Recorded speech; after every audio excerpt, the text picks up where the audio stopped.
Hello guys. Wala na ko'y kilay pero um, akong buhok ni sugod nagtubo guys. Tingnan awan ninyo.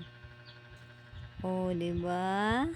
Ano ko'y buhok? Ay, ba nag-start ni siya tubo. Oh.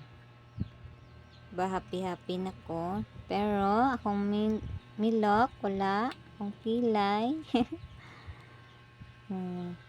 Sugod na po siya tubo guys. O nag-black na siya. Itom na. Happy na si Juan. O diba mo na akong life. Maghigda, digid, tugog na akong life guys. Gani karon guys kay lami na akong kaon. Gusto kay kaon pero budget may gapon may kaon ha. Ang gusto sa kong baba kaon ng gyud, so ganahan naman kumakaon banat pagkaon. Bye bye, thank you everyone, and God bless.